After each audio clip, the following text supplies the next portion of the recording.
What you just said is one of the most insanely idiotic things I have ever heard.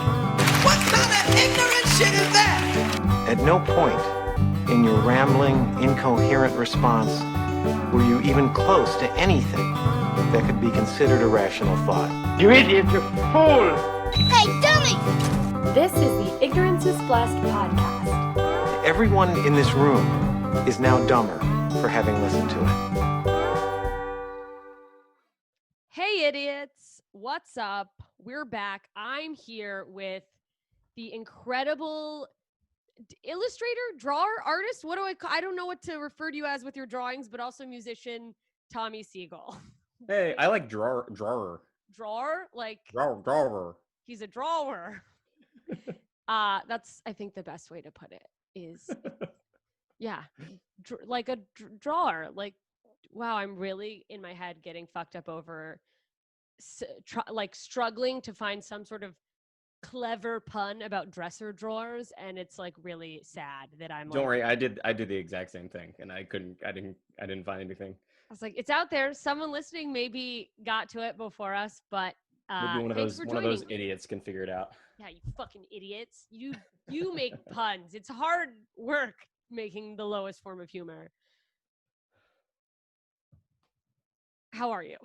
I'm okay, all things considered. Yeah, I mean, I don't know. I've just been getting from thing to thing. It's like, yeah. Oh, I feel like you have a lot going on as far as creative stuff that you're putting out there right now.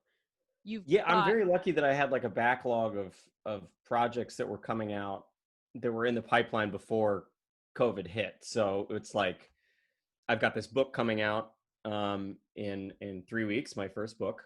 Oh my God, so exciting. Everyone, are you listening? You can pre-order it right now. I'll put a link in the show notes too. So yeah. And then I had finished a record that I was like trying to figure out how to put out. And so I finally put that out like, I guess 3 weeks ago. So yeah, it's a great record. Another Century Wasted. I was just jamming to it recently. It's cool. Thanks. Full disclosure, whatever I'm about to say I don't know music terms and like the proper way to describe anything, but I like that it had this very like happy, chill vibe with lyrics that are like, everything's really fucking bad. Yeah. Well, what's funny is I wrote that record, like I've been working on it off and on in varying degrees of intensity for like starting in 2015. Oh, wow. And I could have put it out last fall. I was like done. But for a number of reasons, I like put it off. But one of them was that I was like, everyone's going to think it's too negative. But now I'm putting it out and it's like, I feel like it's just perfect for 2020 energy. That's so funny that you're like, great, the world's ending. There's never been a better time for this. It fits right in.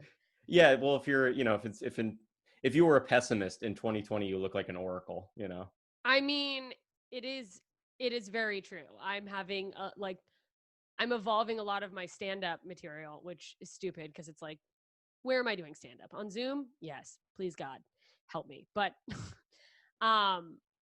just going from talk, because I do jokes about like depression and stuff. So going from that to being like, oh, now everyone who's just now experiencing depression for the first time is calling me like I'm a guru. Like, it's so bad. It's hard. And I'm like, right, yes, right. That's what the rest of us have been saying. So welcome. Yeah, welcome everyone. Yeah, no, I feel the same way. I mean, I was actually talking to my therapist recently about. She was just kind of, sort of a overall check-in of being like, "How are you with like anxiety stuff?" And I was like, "I'm actually kind of fine." And she was like, "Yeah, most of my patients who have anxiety are saying similar things. It's just like the world's finally caught up to where we've always been at." So it's we've been preparing for it to be bad, and now it's here, and it's like. All right. Okay. Yeah. No, it's really bad.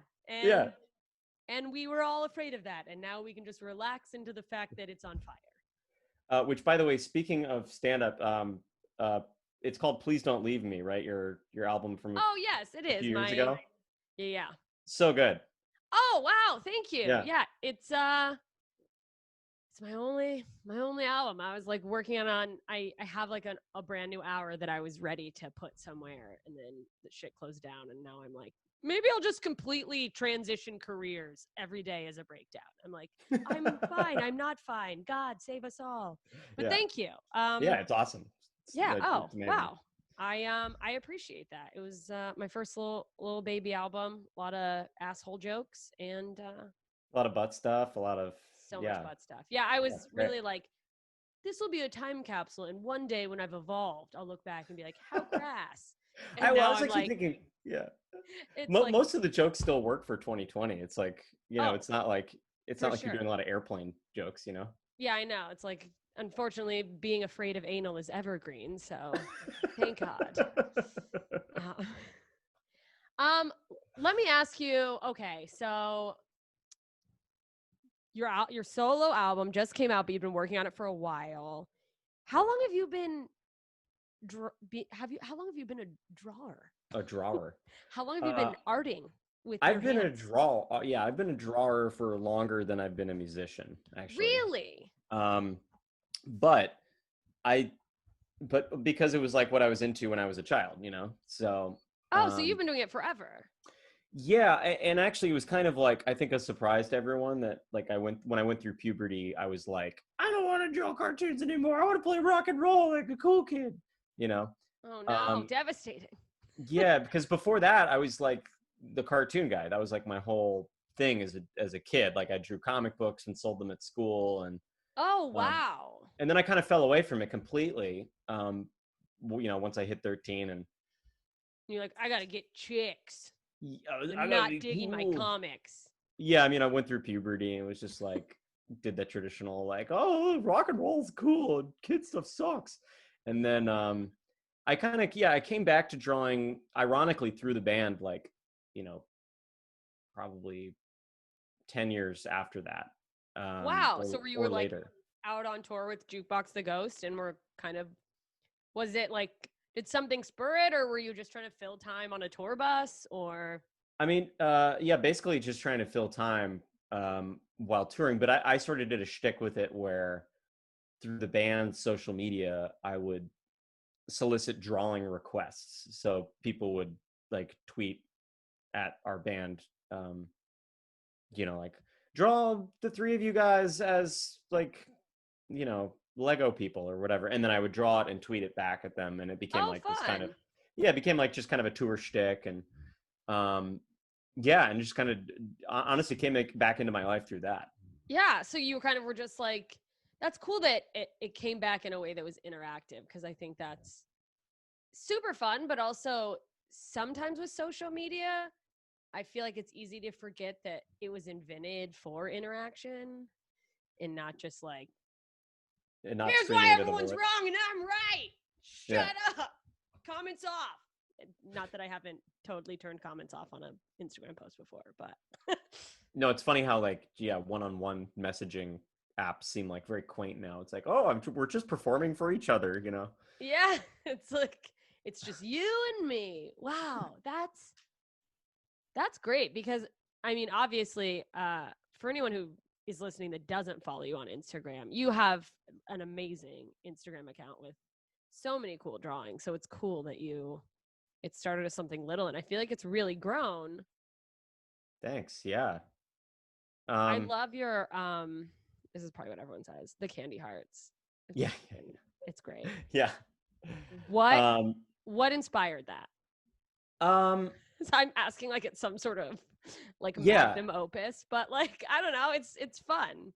Yeah, I mean, it's one of those ideas where I'm almost surprised that somebody else hadn't taken it already. Yeah. You know what I mean? Like, because, I mean, for anyone who doesn't know, there's this,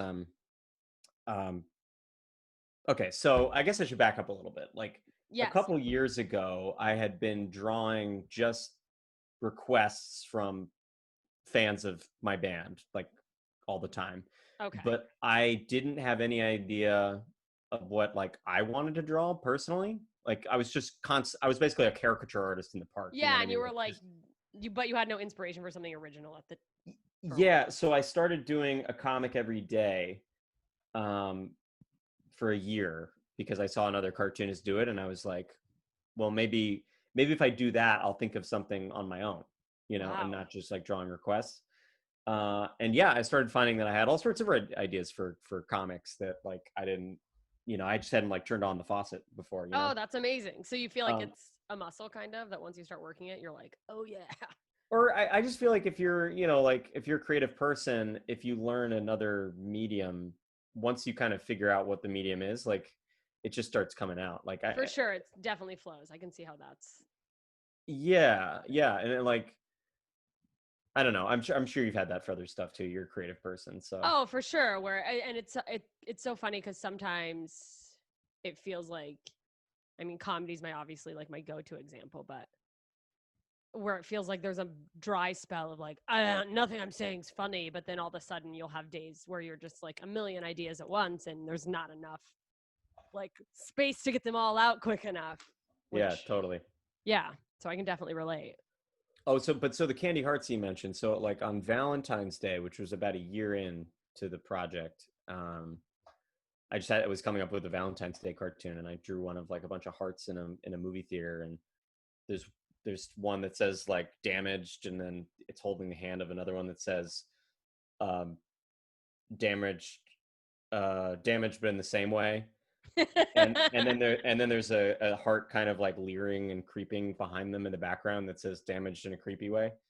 Um, but I noticed that just like it went over really well. It didn't like go viral or anything, but I just noticed that people liked it. Yeah, you got like a great response for it.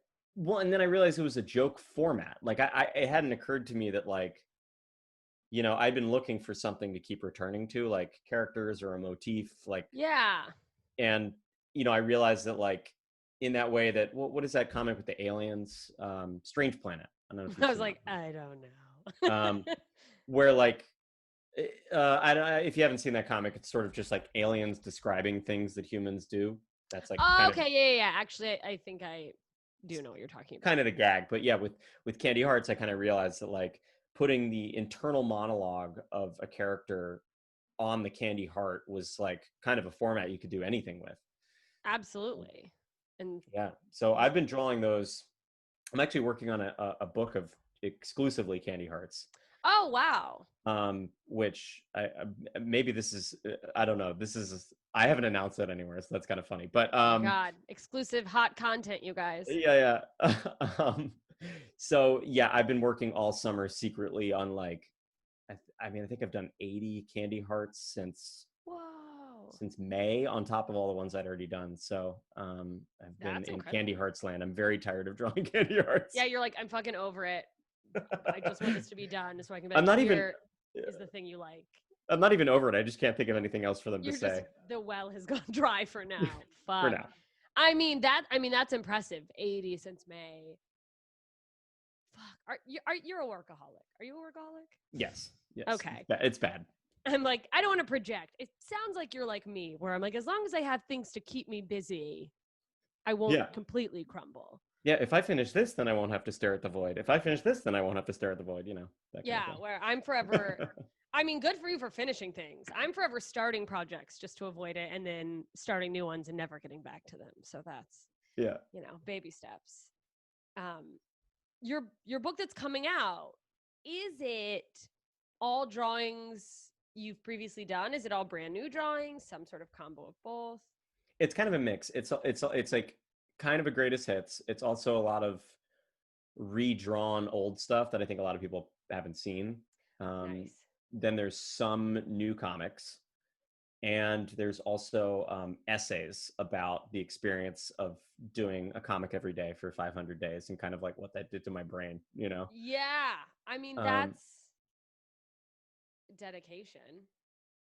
It's dedication would be a nice word for it, but yeah, it was a useful project that took me a while to recover from. So the book was a lot of like me unpacking like what that experience was, the good and the bad, and also the experience of kind of being like a full-time social media manager of my own life for like 500 days in a row, and kind of what that means. Yeah, well, that's just so interesting having to like have this role of almost stepping outside yourself to view your work as like a brand, or how to that's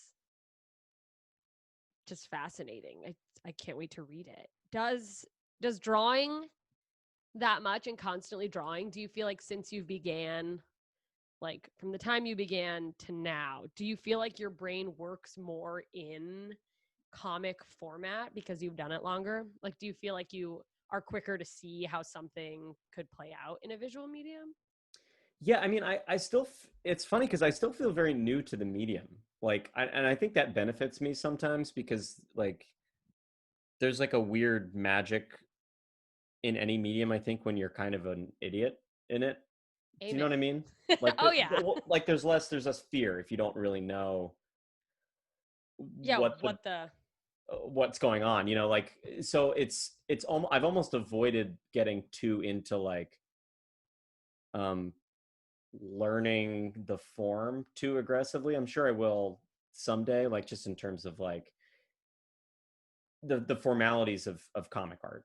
yeah. I sort of am doing it as an outsider just swinging blindly. I still feel, and maybe everyone feels that way, but I think that kind of like fool's beginner mindset like allows me to like not take it too seriously when I fail or when it like doesn't work. Yeah.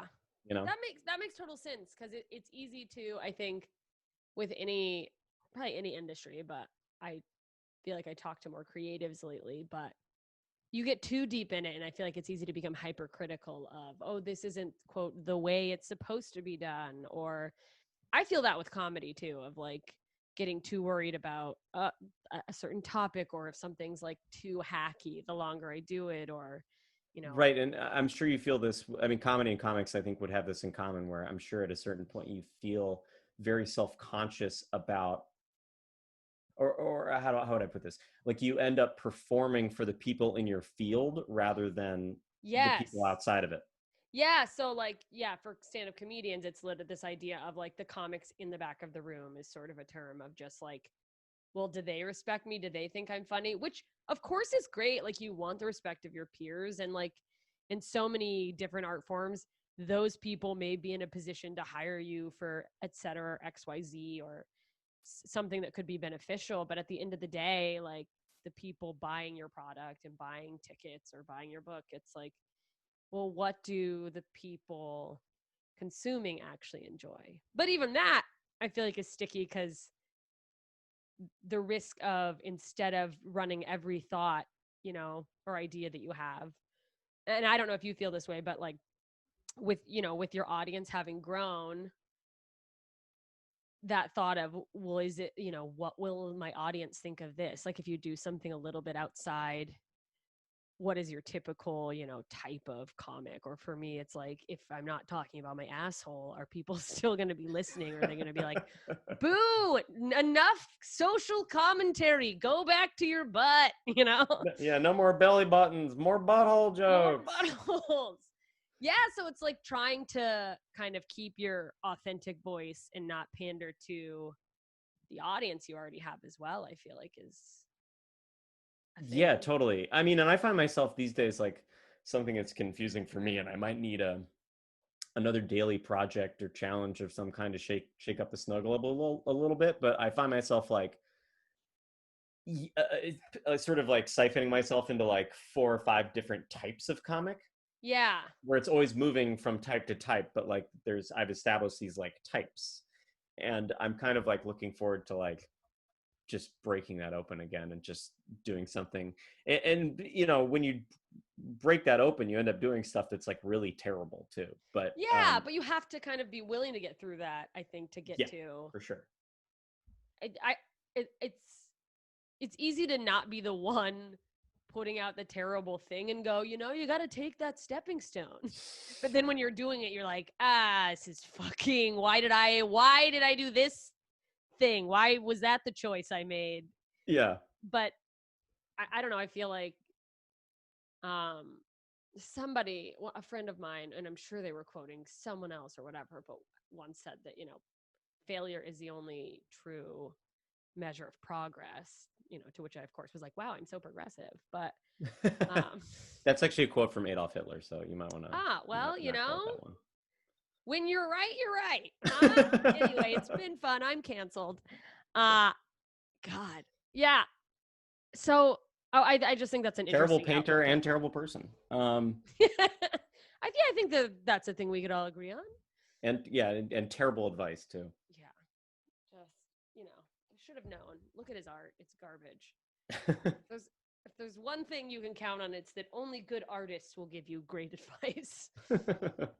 Do you find so some of the comments you put out on your Instagram, there's like a social commentary, and there's sort of the sardonic like outlook on the world or what thing is going on. Do you personally find that at all helpful, like as a coping mechanism to make a joke about? I think so, but it's funny. I almost sometimes I wonder if it's more helpful for other people than it is for me. Yeah. Because I think, I mean, when it helps everybody, as I think, like and I'm sure you have this with comedy too. It's like if you can say something that everyone leaves unsaid, Yeah. it feels like striking gold, because like I don't know. So those are rewarding moments, like when I sort of say something that feels unrelated. Like I'm like, there's no way no one else is. But gonna everyone is relate like, to "Oh my this." God, thank God that you said this." Like, Right, and I think those moments are really interesting and rewarding. But yeah, I don't know. But also putting stuff on the internet. I mean, I don't know. Reward is an interesting word for it. Like I enjoy drawing, but it's like this sort of internet part of it. I've grown a little bit numb to it. Like it's cool, but it's like I don't know. There's just this element of like the picture was on one part of my phone and now it's on another part of my phone. That's crazy, the world is crazy. I mean, I could be wrong, but like I think that's maybe par for the course with any type of consistent social media internet action, because eventually Yeah. it's all designed to, like dopamine, like I got likes, but eventually it's just like, yeah, just put it up, it's out there. And then Yeah. of course you have to deal with the shitty part of putting any of your work out into the world with social media, is that like, oh, I like now someone who doesn't like it can come find me and let me know. That's good. You can't just not listen to my album or not enjoy. You can't just keep scrolling. You had to be like, Right. loser, like, or whatever. Do you get a lot of people shitting on your stuff, or like? Oh yeah. Yeah, I mean anytime I do anything. I mean um political cartoons are very um Polarizing. yeah, well, they bring out the people who instead of sort of engaging with the work itself will just use it as their excuse to Like talk about guns or whatever. well, or to be like, you're a bad artist because I don't like what you said, Because or I don't whatever. like your opinion, which is, yeah, it's, God, that it's so ridiculous when people take one tiny thing you do and then first of all, they use it for that opportunity to be like, you suck because I don't like what you said. But then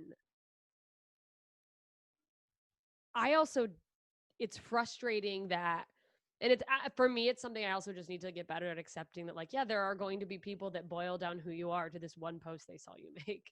Absolutely. It's Yeah, and I mean I've gotten a lot of death threats over the years, and like Jesus.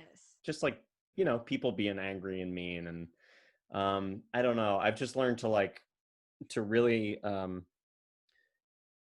not value the free speech element of my pages and really value the block button. Yeah, well, that's something that for a long time I was like, I don't want to block people because I don't want to be like, oh, just because you don't like me. But then I was like, yeah, you don't get to engage with all the fun stuff I'm doing, and then the one thing you don't like try to ruin my life, or like, because I'm a sensitive, like I'm a pussy. So it's like, I'm very well aware that my material and what I say is not going to be for everybody. But it's like, well, do you have to tell me that about it? I know. Which is like how it is, but like the ability, and I shouldn't say this because it's just like, congratulations, trolls, but like the rational part of me that can be like, okay, this guy who called me a horse-faced cunt that has 3 followers is not significant in my life. But then I go like, like I spend the whole day like, I mean, I do sort of look like a horse, and like, never mind all the compliments that anyone else gave you on something you posted, and they're like, this is funny, this is great, good job, thank you for sharing. It's like that one. I mean, it's just a reflection of, I think, I mean, it's what stand-up comedians do with audiences too. You'll see like a whole crowd laughing, and this they'll be like, well, why aren't you laughing, to the one guy in the front, and it's like, Right. who Right. gives a Yeah, fuck? it But can be really easy to focus on, yeah, the one voice that doesn't like your work. So just yeah, I'm trying to get better at that. It's boy, yeah, it is funny how, like, I could have a cartoon that gets like 20,000 likes or something, and then there's one negative comment, and somehow that can carry more weight than 20,000 likes. yes, You know what I then mean? all of the like positivity that you're Which just is insane, but there's clearly something quite warped with the way the monkey brain works. So anyways, what I've learned to do is just to, if anybody I think is being like,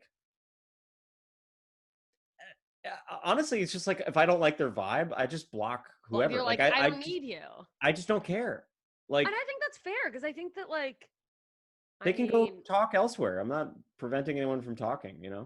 yeah, that you're like, I don't have to accept this shit into my vibe. And I like that, because it's, yeah, I don't know. I feel like the human brain isn't necessarily evolved to handle the things we get from social media. Like, Well, not to mention, like, you're putting out your creativity for free on this. yeah, that it's like, oh, I'm sorry, the thing that you're not even paying for. That's how I feel when people go like, this isn't funny, to a tweet or something, which half the time I'm not even tweeting to be funny. I'm just brain vomiting. But it's like, yeah, okay, well, scroll away. I didn't fucking charge you for it. Yeah, You're miserable. I have a blanket response to all those people now, which is I just reply the same thing every time, which is issuing refunds shortly. I love that. Like, which hopefully would make somebody take a step back and be like, oh right. Yeah, this is just someone's like free time that I can just not engage. And Well, yeah, and like the internet, I think, like, it's done really strange things to speech and creativity, and one of the strangest relationships, I think, is that um, it's allowed the technological ability for everybody to be a critic, right? yeah, But simultaneously, art is free, and freely disseminated, and can't really make a lot of money. So it's like you simultaneously have like this unvalued art that everyone feels like they're entitled to be a critic of it. yeah, and that's my, I guess my hang up around art is that, like, in general, I guess in the society we live in, is that everyone feels entitled to say something about it. And it's like, yeah, and you don't have to. Also, we just live in a world where people like, this is such a shitty thing to say. People just like think their voice matters, and it's like, sure, use it for good, but like, the world doesn't need all of your opinions all the time. And that's, I mean, same for me, like for anyone. Right. I mean, the worst punishment for art you don't like is to say absolutely nothing about it, because, it's not like other eras where it's like, the point of a newspaper critic is sort of to be like, there are 4 movies coming out this weekend. This is the one you should see. Don't see this one. Yeah, But here's when the you've one to got, spend your money on. Yeah. right, but with like money, or excuse me, with like Instagram comics, I don't know. It's, or with music on Spotify, let's say, like, the role of the critic is really, they should just be telling you what's good, because there's so much constant mediocre stuff that's flooding the entire internet at all Yeah. seconds. So really the only purpose is to like be a consumer guide, to be like, hey, check this out. Yeah, it's like that's what I want, is those few voices that are really digging and going, here's something that's really good. Because yeah, it's so hard to find anything through all the noise out there. And Yeah. while I think there's tons of benefits to the fact that people can release things independently that can be found across the world, it's also like, that means everyone is releasing everything, and they're like, Yeah. this is my the culmination of my musical career. And you're like, you're my science teacher. I didn't know that you did music. And it's just like Yeah. a man crying over a broken banjo or something. You're like, okay, well, thank you. Did you do your album art? I did. That's rad. It looks great, by the way. Thank you. Have you, and forgive me if you've already done this, do you ever think of trying to find a way to like bring the illustrations and music together in some sort of medium? I've yes. That would be the dream. Yeah. I've definitely messed around with animation seems like the most logical next step, but I Fair. will say that from the dabbling of with animation I've had so far, I just can't believe how time consuming it is. It's insane. One of my roommates, my old roommates, is an animator, and like the amount of time he would spend to do a little cartoon and like just move one thing is fucking mind blowing. I'm like, the talent to draw, but then also the patience. Well, and the finger muscles required for like doing it that long. Like I guess like with when I put out the record, I put out some teaser animations of like weird creatures like dancing to the songs. Amazing. And yeah, I mean, like one of them, they are. I guess they were both like, 45 seconds, but it's Fuck. 45. It's 24 frames per second. So, you do the math. It ends up being like around 1,000 drawings to get 45 seconds of entertainment. So it's a lot of work, and I don't know. Fuck. I'd love to keep dabbling in that world. I'm still interested in it, but I have just been blown away every time I've dipped Done a a toe little. in. Just so much respect for the people who are doing that in that field. It is insane how much work it Oh is. yeah. Also, just hearing you describe it like that, because I've never talked to someone intricately. I should probably have an animator on at some point, but 24 frames per second is I'm going like, oh, okay, like so that's why animation is so expensive. Like because I've gotten rates for different things, or talked to my former roommate about like, oh, how much do you charge for something like this? I've been like, oh my god. But it's like, yeah, it's so much fucking work. Yeah. Yeah, Just absolutely. for Yeah, like I a mean few that like my seconds. little weird teasers for I mean that probably took me 12 hours to do that 1,000 person one, 1,000 frame one, and that's like doing a bare bones, like no background, no color, Fuck. you know.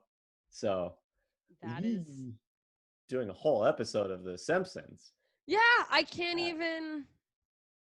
can't even imagine I what mean, they that's like. outsource it. They outsource it to other countries now. I think for the most part. Oh my From what I god, can just tell. poor animating child slaves or I whatever know. with just like ripped fingers. They're like, yeah, all buff and shit. Just like, check this out. I'm gross. Um, okay. I'm looking at a list of questions. Just a second. Oh, okay. I put out for questions and someone emailed me this, and I think this is a good.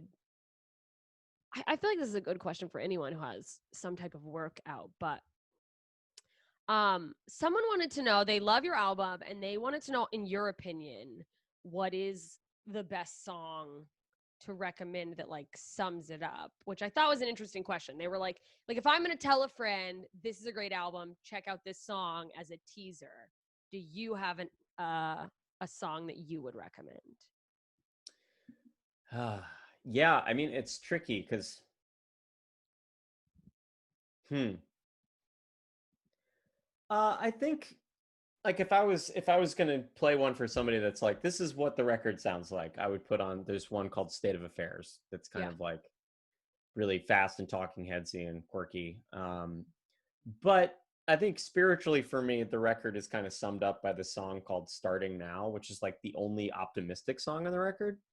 That's Um, great. which the whole record's pretty, it's like it's a lot of like sort of doom and gloom over fun, Yes. fun grooves. But Starting Now is like the one that's like my attempt to like write a utopian song after like writing a lot of dystopian songs. Wow, I love that. So it's just this sort of, I also like the idea that among a bunch of dystopian stuff, you have a song that's sort of like a glimmer of hope, like a little, maybe it'll be okay. Yeah, I wanted to do a post-apocalyptic utopian song. Yeah, be like, That was my once it's all crumbled and we get back on our feet, sort of, it might be all right. pick. It might. And then I guess, do you have anything that would be the equivalent with your drawings? Like, if, God, that's such a shitty thing to ask. You have so many drawings, but like, if someone, Um, if someone in some position of power to help further your drawings or get another, I mean, you're doing great or whatever, was to show someone, here's a sample to get you hired for something or get you your next book, are there certain ones that you would hope that yeah, I they mean, cared? now I've had the experience of having to do that for Yeah. like a book proposal and that kind of stuff. So there's two that kind of have stuck out. There's one that is the cover of my Candy Hearts book, which is it's like it's like two parent Candy Hearts and then a kid Yeah. Candy Hearts, and one says, "We will not mess you up." The other one says, "Like our parents messed us up." And then on the kid, it just says like it's like a baby holding a rattle, and it says a whole new kind of fucked up. But I thought that one was like whenever I can like do something funny that sort of like pokes at some deep, sort of universal human experience, that's like always when I feel the most proud. And then there's another one that I actually reposted recently that's it kind of just talking about environmental messaging over the last 4 decades. So it's like in the 80s, it's like, don't litter and you can save the earth. And then in the 90s, it's like, recycle and you can save the earth. And then in the 2000s, it's like, reduce your carbon footprint, you can save the earth. And then now it just says, it's got this guy saying to his kid, like, completely restructure the entire global economy and you might be able to save a sliver of humanity, which is sort of God. where it feels like we're going, you know? Oh yeah, for real. I mean, I just had this conversation I have another podcast called Two Filthy Nerds, and we don't normally get heavy, but we always start off bitching about something. And we were talking, of course, about the fires, which led to global warming. But like, yeah, we did sort of have this like, yeah, I don't actually know if we can do anything with that, with all the people not doing anything, where it's like, hey, we might be fucked. Yeah, I mean, I think that, yeah, I don't know. Some of the mass galvanizations of people have given me some hope because I think we've been treating it and the comic is trying to make fun of the idea that, we've been treating it as like kind of an individual consumer problem. Yeah, when it's like, this is all of our problem. It's a systemic problem, and systemic problems are not individual solutions. They're like top down things, where like it requires something like a Green New Deal. Yeah, like a legislation. Like, it's not just like, if we all do our part, it's like, yeah, unfortunately, I think now more than ever, we're learning that some people won't do their parts if they don't have to. What issue could you possibly be referring to? Yeah. I can't put my finger or my mask on what the issue is. But it's out there, a variety of things that could save people's lives. Yeah. I was kind of thinking about, on that note, I was trying to actually I was on a little run earlier today and trying to think about like how to frame like something I keep hearing people talk about with the wildfires out west right now, which you're going through, is like people keep saying stuff like, oh my God, it's just our luck. It's so 2020. And it's like, no, this is so 2021. This is so 2022. This like is a culmination of centuries. I mean, it's so true. Yeah. And it's like, that's not going to end. Yeah. I mean, I've always felt blown away by how many people really, and granted, like until this year, I think the thought was a lot smaller because there wasn't as many like large global chaos things that I was aware of. But like how many people just go, well, in next year, like the change of the date, they're like, finally, it's now 2021 and I'll be okay. And it's like, is that Yeah. really, you don't really believe that? You're like, you're blaming the calendar instead of all of the things that we've done over years? Yeah. Yeah. But Yeah, I don't know. I mean, these big protests this year have given me some hope. Like you can galvanize people for an issue. absolutely. And it's one of those things where I fluctuate, but then at the end of the day, it's like, well, I mean, you can either try to find hope or completely lose it, and that's not going to help anyone. So yeah, seeing people come out and really start talking about things is great. I worry about the way some of those messages go across in social media and the divisiveness. I just watched The Social Dilemma. I don't know if you've seen that. I haven't seen it yet. I'm actually like I'm a little nervous about seeing it because I feel like so much of my book is just like shitting on Mark Zuckerberg, and I'm I worried that this documentary did it way better and more effectively than I did. I doubt it. And I also believe that like anything I viewed, I feel like culturally art has always, and maybe some of it's like the entertainment industry, but people go through phases of like mass consumption of certain topics. Like a couple years ago, like there were 800 vampire things, and it's like, Right. so I feel like if not, like I think it would help you more than people would be like, oh, now I want to see some funny looks at this thing that was just made extremely bleak. And because it's all these tech guys that like were former like former traffic drivers or creators at like Twitter and Facebook, just being like, yeah, no, we didn't really anticipate it spiraling out of control like this. And like, but they talk about how the technology is actually built to divide people and how much easier it is for fake news to travel through various mediums. Not to use the term, I feel like the term fake news has been obviously tainted by its overuse, but Yeah, I'm kind of curious I need to see it because I had my own explanations in my book about how those things come about, but they're from various things I read and my own observations. But like I haven't really heard it from like the horse's mouth, like from a tech yeah. guy. So Yeah, it's very interesting because there's a I lot wonder if of I got it like, wrong. yeah, like the algorithm, they're like, it's never going to be able to suss out like 100% is this all real and is this all, and like, and it's all designed, and like they just talk about how it's designed to, you click on a few things and then it's catering to the viewpoint you want to see, not what's necessarily truthful and objective reality. And so it makes people all, like saying people are the Antichrist and fucking going down like crazy wormholes of like lizard people. And you're like, oh, it's interesting. Yeah, I mean, I definitely felt guilt or confusion, probably more than guilt, about like, if I have a cartoon that goes like super, like a political cartoon that goes like viral in my own political sphere, because I have this feeling of like, that's great, but am I just amplifying the echo chamber of division?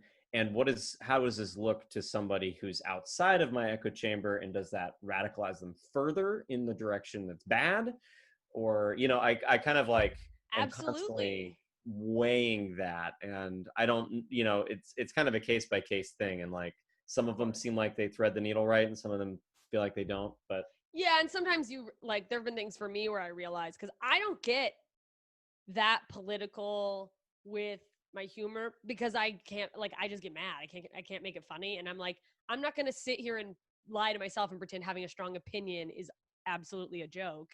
Not that I don't also just share strong opinions, but like, yeah, there's things that I've said thinking like, isn't this crazy? Not even thinking it would be divisive. Like it would just be an interesting point of view that in my mind I'm like, oh, I realized that, and I was like, whoa, maybe that's how other people will respond. And then people are like, you don't fucking guns, whatever. And I'm like, people will bring up other issues on posts of mine that are. I made a post that was like, hey, you know who else was more concerned about the economy than social justice? Slave owners. That's interesting. Like, and it was just a thought I had while having a conversation with my family, who were like, but the economy.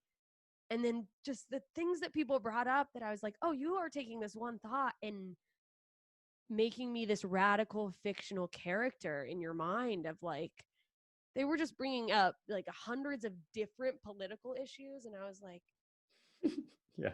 but it was an interesting reflection of where I think some people go that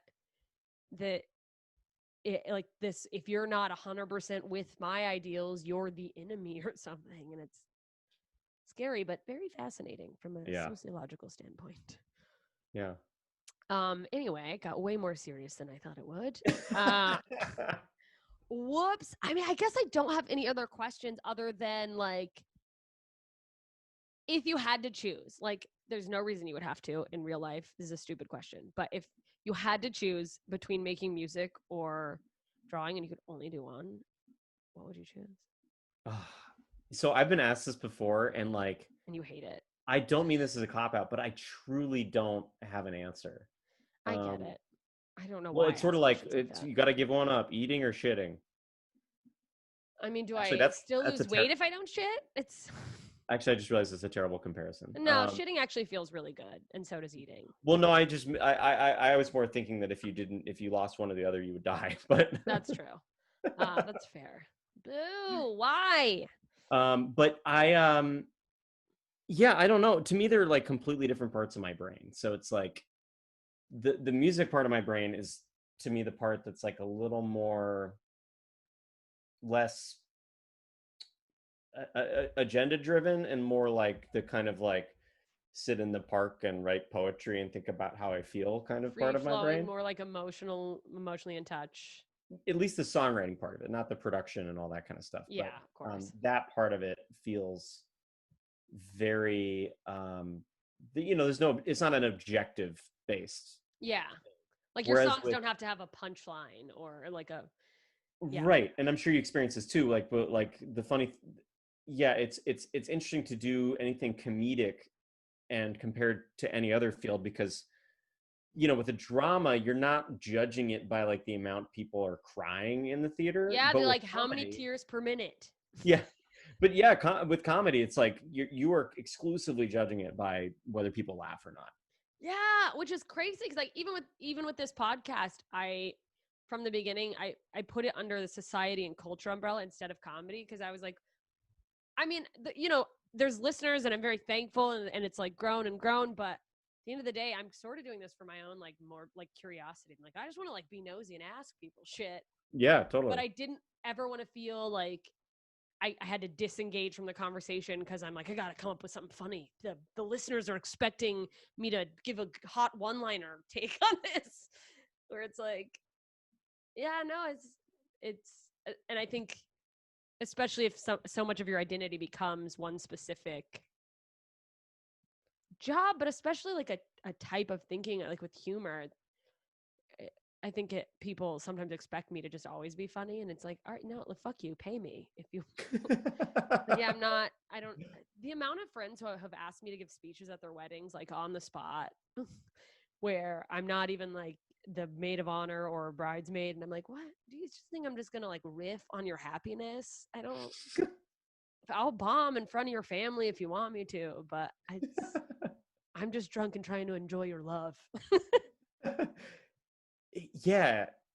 I mean, yeah, humor, it's a weird one, because it's like, yeah, I'm almost curious to try and do comics that don't have the objective of making you laugh, to see what that is, because yeah, that's what I was just gonna ask. Do you think you'd ever try like? Maybe, yeah. I haven't had an idea though. It's like, Yeah.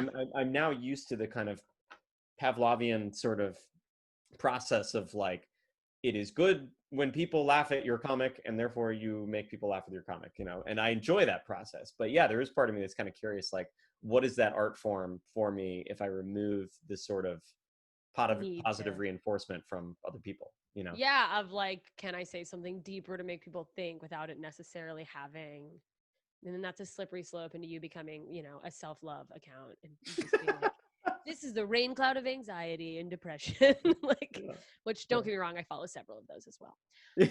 Same. To balance it out. Then I'm like, just clicking and crying and laughing and losing my mind. Well, I guess, where can people find you if anyone's listening and they don't know know your things. They can find me at my home. Find him, kill here's him. my- You should have yeah, my- never posted those hearts. my home address. No, I'm on Instagram under my name, Tommy Siegel, Siegel, and Twitter and Facebook and Reddit and all of it. those things just under my name. Yeah, you haven't ventured over to TikTok yet? I haven't. Have you? No, I'm afraid of it. I don't. Yeah, It's just like there's too much. I know. I mean, I know that I should, I guess, but I don't know. I feel like I have to learn a whole new format. I'm just really burned out on social media, so I'm kind of like I've already learned the Like, I've done formats that I know. I've got my things. It's fine. Yeah. So we're gonna lose the youths, but I think that's okay. It's at a certain point. I'm like, I'm done trying to reach teenagers. I'm not gonna reach you. It's just not. I don't have a funny dance to put on video for you. I've moved on. You'll have your own inspirations. And then I would assume there's a lot of creative pressure within the stand-up world to do TikTok. Oh yeah. Well, and I don't know if this happens with music, but from the industry side, like industry people are very focused on numbers on social media, and it's like, what are you doing there? What are your followers? Which is interesting because there's plenty of people I know who go on the road and do great, and they have their fan bases, but they don't have huge social media numbers. And I know opposite of like people who have crazy social media numbers, but either no one comes out to see them, or I see people that are like Twitter famous, and I've watched them do stand up and been like, oh, like you're like a Twitter, you belong on Twitter. Like, you're not for live consumption. This is hard to watch.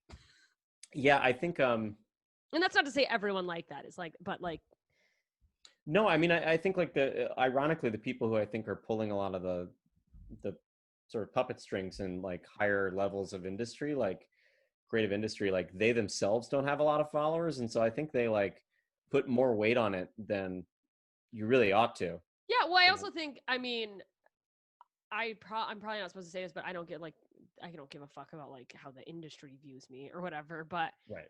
I think it's made a lot of people on that side, the discovery as far as like agents, managers, like a little lazy, to be honest, that they're just scanning for numbers and being like, well, let's see what this person with 100,000 followers can do if we're going to shove them in a small part in a movie. And you're like, and that really ignores that you can purchase that if you want, Yeah, that people do, and people definitely do. I mean, sad on a whole different level to me. That it's like, oh, you paid, and it's like I guess I get someone's like, I think it's stupid, but if I know that my work is good, and if that number is what it takes for someone to look at it and help me get to the next level, but the idea that like there's probably a lot of people that do it like for their own like ego of people thinking they're fucking killing it. And it's like, do you ever see like I see a lot of promoted posts on Twitter by like really random people, like just saying something, like not even a company. It'll just be like some guy being like, do you think Joe Biden is a good nominee? And then it'll be a promoted post. And you're like, you paid for that? Yeah. I still get a lot of company advertisements on Twitter, but I get a lot of Instagram promoted post of just like people living their life, and I'm like you're not even selling anything.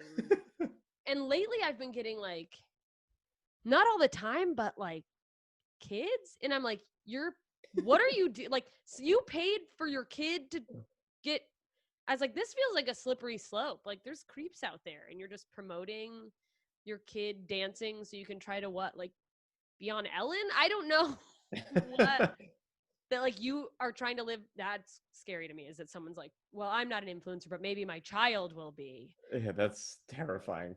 That's God. Oh God, it's horrifying. I've seen people like try to make web series about their kids, and it's like their real life children, and I'm like, absolutely not. I will not subscribe to that. I'll never forget the first time I got a targeted ad. It was like remember when Gmail used to not have ads, and then they started putting ads at the top. Oh shit. Yeah. And they were like saying that like they weren't like actually sharing the contents of your email. They were just scanning it for words and then using that to determine the ads that you were getting. like it was Yeah. like metadata or whatever. Mm-hmm. But I was having an email thread with like our management and the members of my band, and our drummer Jesse was saying something, like he disagreed with everyone, and it was like a long chain about something. And the ad that was on top of my Gmail was, "Are you looking for a new drummer?" That's hilarious and also terrifying. Yeah. I was like, wow, it's pretty good. I mean, just what targeting? Yeah, that. God, to think that people could be that good at targeting, and it's like, on one hand, as much as I'm like, fuck my phone listening to me. On the other hand, it's like, then I'll get ads, and I'm like, thanks, phone. I do want a light that turns my room into a galaxy. You know, it's like, Yeah, you nailed it. yeah, I mean, sometimes, well, although I feel like most of my ads these days are ads for the same product that I just bought, but like the cookies don't let them know that you already bought it. Yeah, that you're like, it's too late. You had your Yeah. chance. I've moved on. Yeah. Fuck. I remember I went through a breakup a few years ago and immediately started getting ads for therapy. And I was like, this is hilarious. But like, are you alone? And how ads for like dating things pick up on stuff like that, like dating apps and shit. And I'm like, so weird. That's what I want to see. I want to see a documentary about dating apps. God, I mean, like, me too, because the way we've just kind of, I don't know, commoditized people thinking you're hot or whatever. I don't know, because Yeah, the final frontier. Yeah, it's like I know. human relationships as a vehicle to sell ads, I guess. Like it's very strange. It's so bizarre. And God, I wonder who's really like falling for the ads on those things. Yeah, because it is like on Tinder every once in a while. It's like Wendy's, or I don't know. I haven't been on in a while. Like, but as much as I shit on it, I'm like, oh, I did date. I met the person I'm with, Andy. All my listeners know who I'm with. It doesn't matter. But on a dating app, which I never thought I would do, but I was like, fine. Ugh, I'll try it. But Yeah. But it is just that, like, also the adrenaline of like, ding, they matched with me. Or I'm positive that most men, and maybe this isn't most men, maybe it's just a reflection of the male friends I've had in my circle, are just getting on these apps and being like, swipe, swipe, swipe, swipe, swipe, swipe, swipe, swipe, swipe, swipe, swipe, swipe, to see what they get, versus women like thoughtfully like, I don't know, maybe. Guys are just like, oh, I blew out my finger swiping. Yeah, that wasn't my tactic when I was on there, but That's refreshing. isn't that why they introduced like the daily limits so that people wouldn't do that or something? Yeah, they're like, fucking relax, Ted. No one wants to fuck you. Oh, well then, right, and then they charge like $5 or whatever for you to like not have the limit, I think. Oh yeah, or to like move to the front of the line on people's Tinder, and I'm like, how? That's just like a crazy thing that they're playing at for money, is like either like how horny are you or how desperate for love are you that you're willing to pay for premium. And I mean, I guess I've heard people rationalize it like, well, it's like I can afford it, and if it's going to weed out the people that I probably wouldn't be attracted to, and it's like you're just trusting an app to, what if they've weeded out your soulmate? Yeah. But if your soulmate won't sell ads, yeah, if your soulmate's like, I'll never get premium, go fuck yourself, or whatever it's called.